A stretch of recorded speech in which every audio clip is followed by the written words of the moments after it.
Welcome back to another What Are We Making? Today we are going to make meatballs 2 ways. This way is going to be a cracker crumb meatball, a barbecue cracker crumb meatball that we are going to make today. And I say we because I do have my husband helping out today in the kitchen. The baby and the toddler were with the teens, so we could spend some time in the kitchen. I said babies like there's more than one. There's only one baby. So the first thing you want to do is take off your ring. Now I did take off my rings, but you'll see I didn't need them because I used a spoon. But you do want to make sure you're not wearing any jewelry and you have clean hands.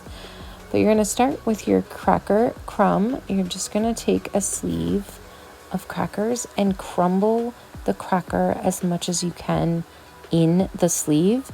It just makes it a lot easier when you're putting them into the meat. You just kind of crumble as you go so they're already broken up in the bowl. So I just find it's the easiest and the least messy to do it in the package. So I just make sure it all goes in. Then you're going to add your sauce. That's some Worcester sauce, as well as some barbecue sauce. I'm not sure if I said it right, Worcester, but that's how I say it. And then we just add a little bit of the barbecue sauce. I really just do this all to taste. And because it's raw meat, I do it until I can smell it. If I can smell the flavors there, then I know I'm good. So then I'm adding some seasoning here. I'm just going to do some minced onion. I just want to kind of crumple them up so they're not really big. And I put that in. Then I'm going to go ahead with some chive and garlic powder. Same thing, I sprinkle that until I can smell it. It's never the same twice. That's the beautiful thing about meatballs. Make them your own. I'm also adding some basil. And same thing, I'm just kind of crumpling the basil leaves up as I put them in. Then I'm going to go ahead and put in some garlic. And then I'm using my spoon. I don't like to touch raw meat. I try to avoid it if I can. I did take off the ring knowing I would have to stick my hands in there, but I used the spoon. My husband did see that I was doing that and offered to do this part. So he went in, and you just really want to mix it up with your hands. And he's going to roll the meatballs for me as well.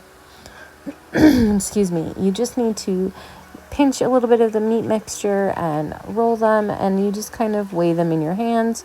You want them all to be sort of the same size so they bake evenly. So you may be pinching some more or pinching some off, depending on what you need. But then you just make sure they're nice and rolled up.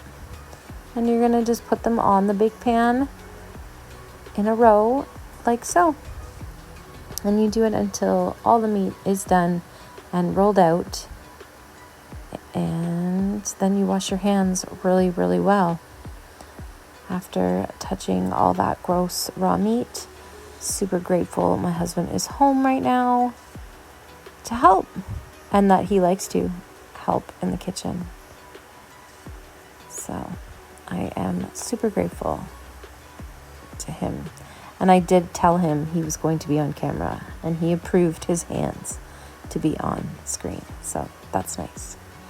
So there's the pan all ready to go in the oven. Let's bake them. And we are having Caesar salad and a garlic bread.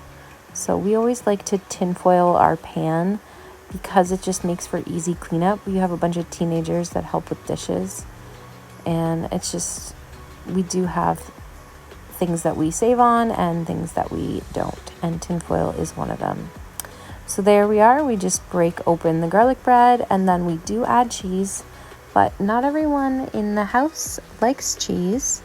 So, but my husband does.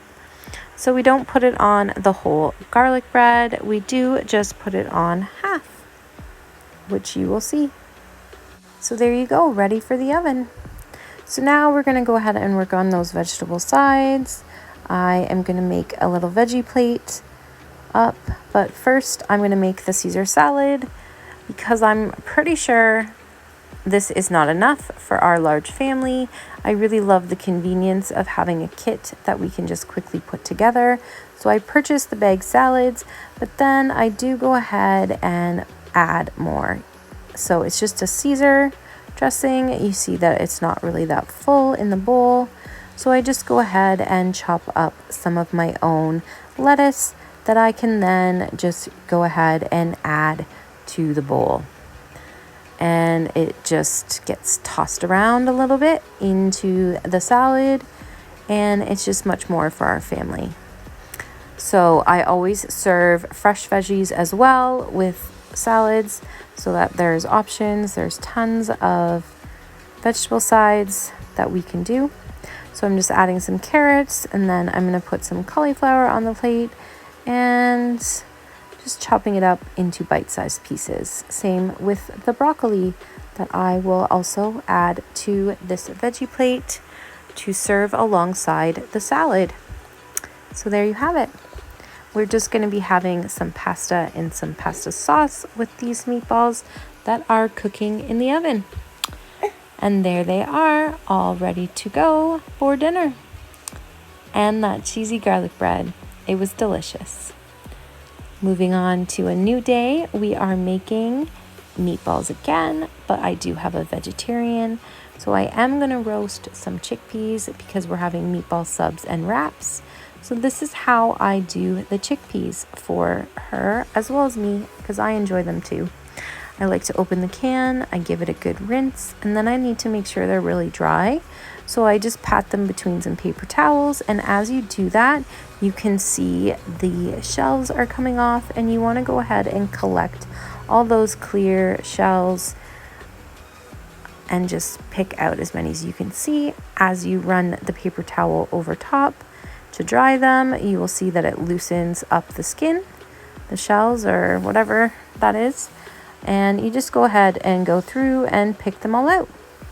And then when you're done that, you just go ahead and toss them all onto a bake pan and spread them out into a single layer. Then you want to get your seasonings and your oil that you would like to use. I'm going to use extra virgin olive oil, a vegetable seasoning, and a Montreal chicken seasoning. I'm just going to sprinkle some olive oil over top of the chickpeas and then season. Once again, I don't measure, I just shake until I get a good smell of it, and then I know that it should be good. With these, you can go ahead and taste one. So I did that, and they were really well seasoned. So I just gave them a toss around with the spoon to make sure they all got coated. And then I just spread them out flat again on the pan to be baked. While that's baking, my daughter wanted to help in the kitchen, so we went ahead and made a dessert for this evening.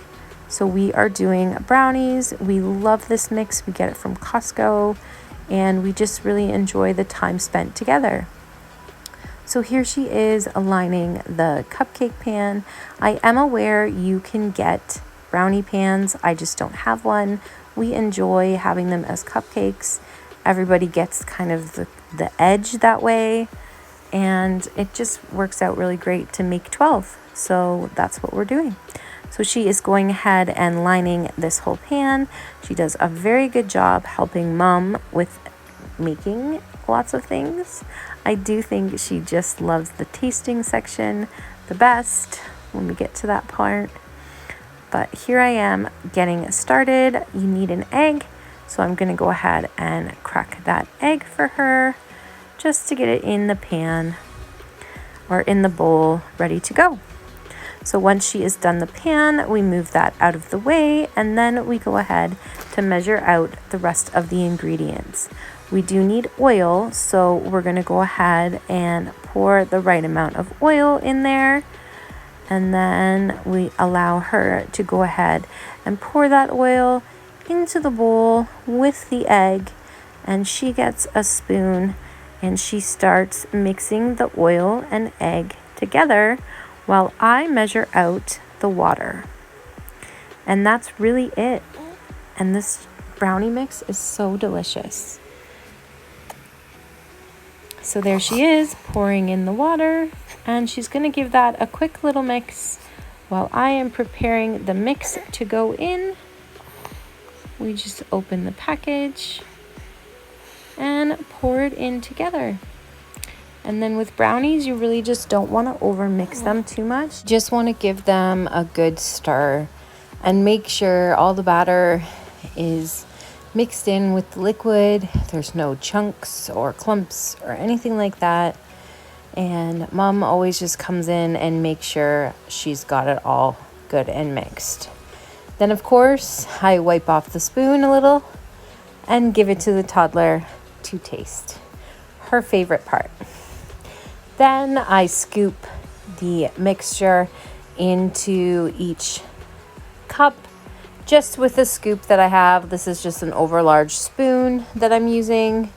Sometimes I'll use like a ladle or a scooper spoon, whatever you have. You just want to make sure you fill each cup evenly so they all bake evenly. So here I am just kind of moving some of the batter around just to make sure they are even. And then I go ahead and take a paper towel and clean up any spills while the toddler is still tasting. And then they go in the oven. There they are, ready to go for a dessert this evening. And they are still a little bit gooey in the middle. You see that in the bottom, but they'll cook while they sit there and cool off. So delicious. We'll have this after dinner. So back to the chickpeas. These are them roasted out of the oven. They're really crunchy and crispy, and we only do 1 can because you really want to eat these fresh. So there I have some buns that I'm going to slice up for meatball subs, and then there are the meatballs. These were frozen meatballs. I didn't actually get footage of me putting them in, but they just go into the crock pot frozen with a little bit of barbecue sauce, and you just kind of put it on low for a few hours. You can put more sauce, less sauce. It's really up to you. Season them, but they just slow cook. They're the fully cooked frozen meatballs, so you can make them homemade or you can use frozen. And this is how we do it. We just put a little bit of barbecue sauce in, let those meatballs cook. I make sure I have lots of fresh veggie and, wrap sandwich items. Those carrots are thinly cut. Those radishes are thinly cut. There's cheese, there's lettuce, peppers, lots of vegetables. And we will just wait till they're ready. But it does get pretty warm in there. And because they're already fully cooked, there's no harm in just heating them up this way. So every now and then, you just kind of give it a stir. And they're ready. They're the buns and wraps, because we are also going to make some wraps with these chickpeas, especially the vegetarian. But there's the buns. So we will go ahead and make up some subs and wraps and serve with fries and kale chips. I didn't film these kale chips because my eldest son actually made them. So no recipe to share, sorry. But there's the chickpeas and the french fries. And we will go ahead and make up this dinner. So this is mine. I wanted to have one of each. So I just spread some of the red pepper hummus on the wrap. And then I just put some chickpeas down. And this is the meatball sub. I'm just going to go ahead and put a few meatballs on the side of the sub. And then, of course, I like cheese. So I sprinkle a little bit of cheese on each one. And then you can top them with what you wish. I wanted to do some vegetables and such. So there we go. I made half a sub and a wrap for my dinner. And this is the meatball sub. You can add more barbecue sauce, but I like them just a little bit barbecued. And there's the wrap. It was really good. The meatballs were really good too. Thank you so much for watching. I hope you enjoyed it. Have a good day.